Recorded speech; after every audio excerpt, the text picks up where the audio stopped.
হ্যাঁ দেখুন বন্ধুরা, প্রেশার কুকার আমি মটরটাকে সেদ্ধ করে নিলাম বন্ধুরা।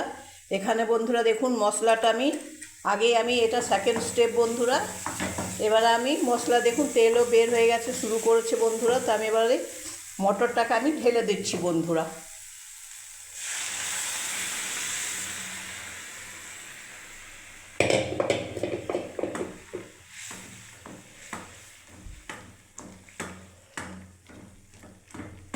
ব্যাস আমি একটু সামান্য এবার একটু ঢাকা দিয়ে দিচ্ছি বন্ধুরা। দেখুন